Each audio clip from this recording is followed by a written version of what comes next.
Mesdames et messieurs, bonjour. Bienvenue au journal hebdomadaire de l'Agence vietnamienne d'information. Voici les titres de cette édition. La 10e session de l'Assemblée nationale de la 13e législature, qui dure pendant 31 jours, discute de nombreux projets de loi et de questions socio-économiques importantes du pays. L'élection du Vietnam au Conseil économique et social des Nations Unies témoigne de la reconnaissance de la communauté internationale pour les succès du pays ainsi que pour ses contributions au sein de l'ONU. En fin d'édition, VNews vous emmène dans la ville de Cho Dop, province d'An Giang, dans le delta du Mekong, connue pour sa spécialité, la saumure de poisson Cho Dop.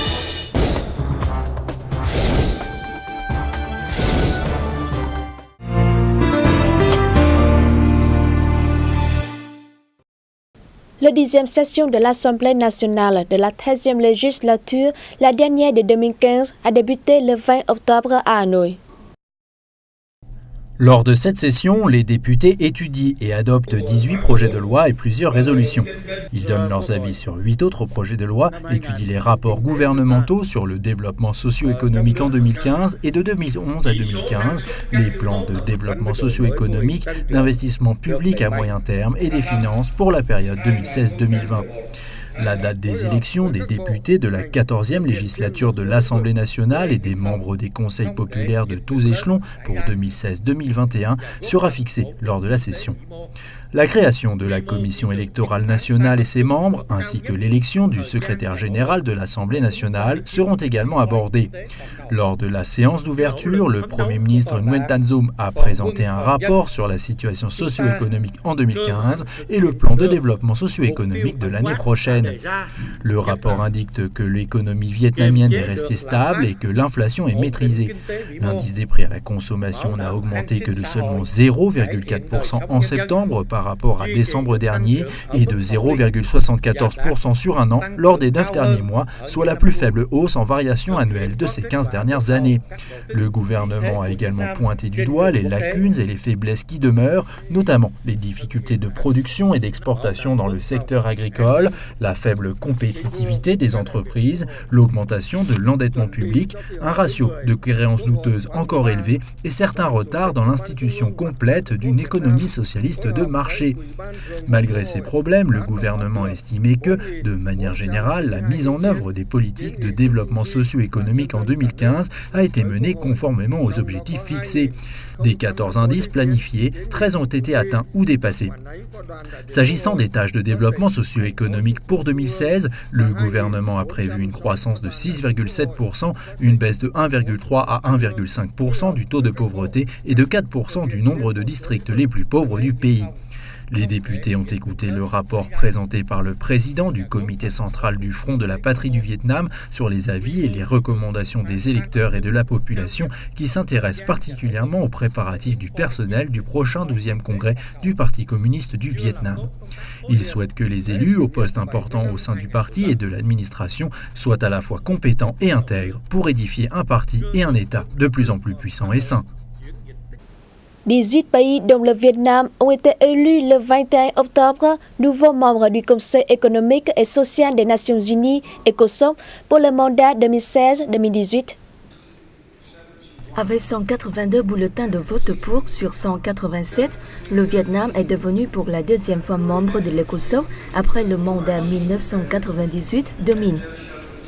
Cet événement a une signification importante, marquant une progression dans la mise en œuvre de la politique extérieure d'indépendance, d'autonomie et d'intégration active à l'économie internationale.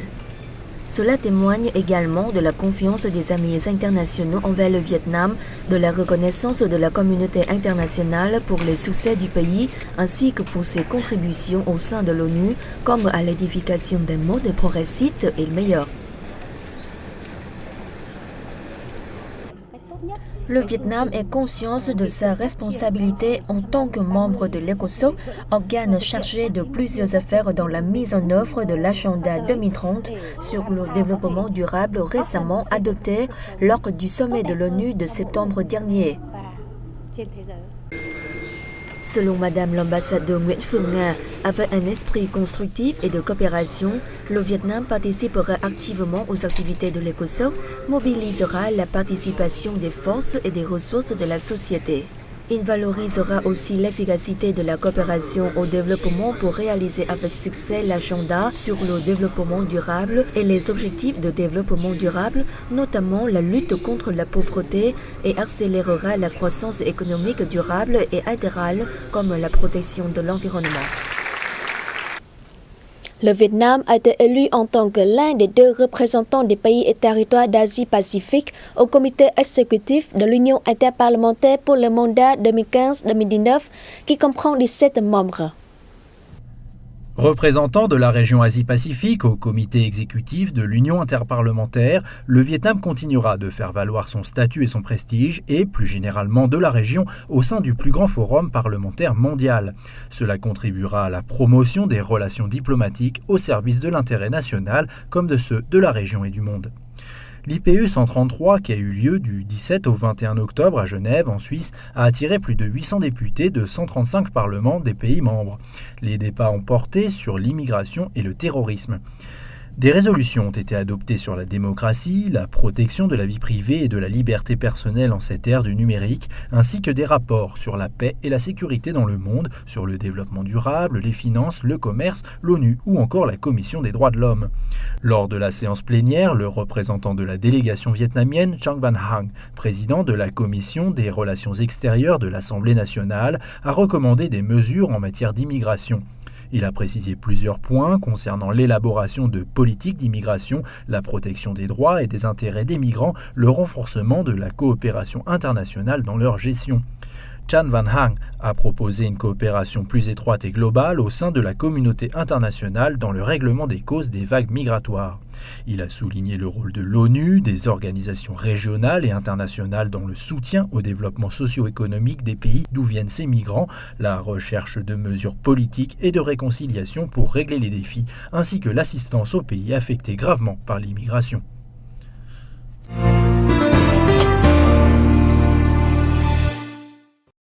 L'agence vietnamienne d'information, la VNA, en collaboration avec le joint venture russo-vietnamien Vietso-Petro, a organisé du 19 au 24 octobre au musée de Da Nang une exposition photographique intitulée Mer et îles de la patrie. Les 150 clichés, sélectionnés parmi des dizaines de milliers de photographies d'archives de l'agence vietnamienne d'information, ont été immortalisés sur les îles lointaines et dans les zones maritimes du pays durant les guerres atroces puis l'œuvre d'édification nationale. Ces photos présentent des images du président Ho Chi Minh avec des officiers et soldats de la marine populaire du Vietnam, des soldats en mission dans l'archipel de Trường Sa Spratly, ainsi que des dirigeants du parti et de l'État avec des pêcheurs. Cette exposition exprime les sentiments et la responsabilité des journalistes de la VNA comme des cadres et ouvriers de Vietso-Petro pour les zones maritimes sacrées de la patrie. Le pavillon vietnamien ou Maison Lotus du Vietnam, une création en bambou de l'architecte Võ Trọng Nghĩa, remporte un franc succès à l'exposition universelle de Milan, Expo Milano 2015 en Italie. La manifestation a lieu du 1er mai au 31 octobre. Le pavillon vietnamien a attiré de nombreux visiteurs grâce à son originalité, avec en moyenne de 4 000 à 5 000 personnes par jour. De nombreuses personnes font la queue pour visiter le pavillon vietnamien, un espace culturel en miniature au cœur d'une grande exposition.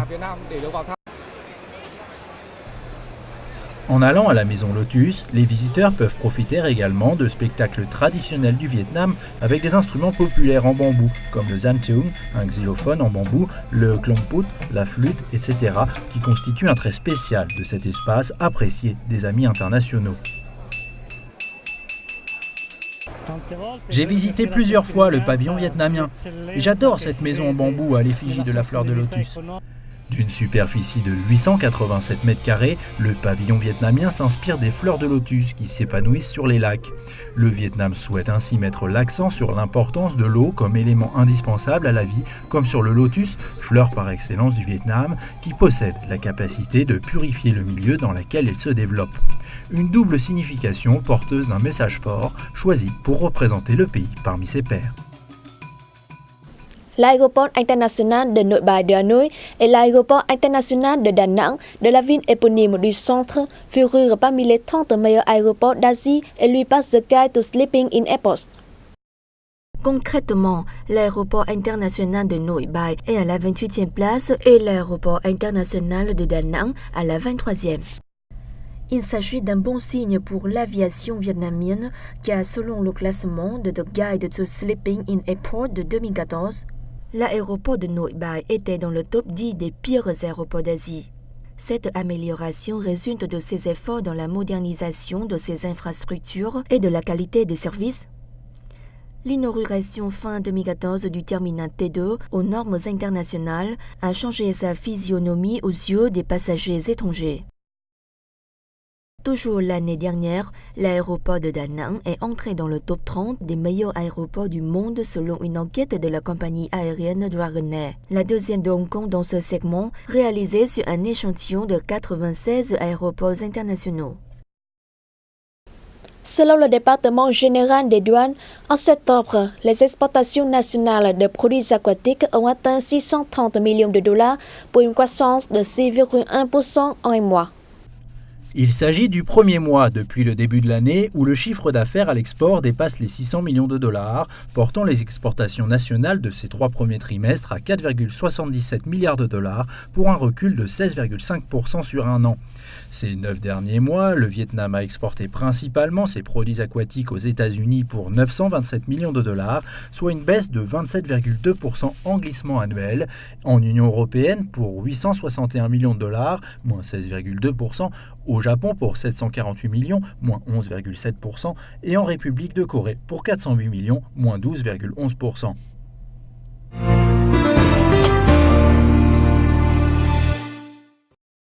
Comme toute province vietnamienne digne de ce nom, Châu Đốc, province méridionale d'An Giang, a sa spécialité, en l'occurrence la saumure de poisson.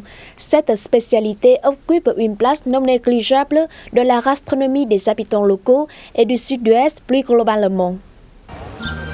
La saumure de poisson est incontestablement la principale attraction de cette région. Les saumures, devrait-on dire, tant elles sont nombreuses et variées. C'est bien simple, à chaque poisson sa saumure. La raison des crues, d'août à décembre, est le moment idéal pour pêcher ces poissons d'eau douce destinés à la production de saumure. La région sud est riche en produits aquatiques, notamment poissons. Chaque année, dès la fin de la saison des crues, les poissons sont très abondants et nos ancêtres ont depuis longtemps cherché à les conserver en produisant la saumure. Les méthodes de production sont variées. 70% de notre production est exportée et le reste est destiné au marché domestique. Ces dernières années, nous avons renforcé notre marketing sur le marché national. C'est pourquoi notre chiffre d'affaires a progressé de 10-20% l'an passé. Les saumures de Châu Đốc, au nombre d'une trentaine, sont connues dans l'ensemble du pays et même à l'étranger. Lors de la fête du temple de la Dame du pays, la vente de ces produits augmente de 40 à 50% car les visiteurs en achètent quelques bocaux pour leur famille ou leurs amis. Ce métier a été transmis par ma grand-mère à ma mère. Nous produisons une dizaine de types de saumure pour le sud, le centre et un peu pour le nord.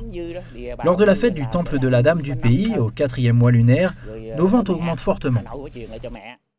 La production de saumure existe depuis une centaine d'années dans la ville de Châu Đốc. On y recense actuellement une centaine de familles vivant de ce métier. Grâce aux autorités locales, cet artisanat ne cesse de se développer. En plus de renforcer la gestion de l'hygiène et de la sécurité alimentaire, celles-ci ont également aidé les établissements de production à créer leur propre label et à moderniser leur production, dans le but de réduire le coût tout en assurant une qualité optimale. Les poissons séchés et saumure de Châu Đốc sont des spécialités bien connues dans le pays, mais aussi à l'étranger. Pour préserver leur réputation, les autorités de Châu Đốc sont déterminées à garantir l'hygiène et la sécurité alimentaire. Chaque année, les grands établissements de production de la saumure vendent plus de 200 tonnes, dont 70% pour l'exportation, essentiellement vers l'Amérique, l'Europe, l'Australie, la République de Corée et le Cambodge. Grâce aux mesures de préservation et de développement du label, ces produits ont acquis un certain prestige à l'étranger. C'est la fin de cette édition. Merci de l'avoir suivi et à la semaine prochaine.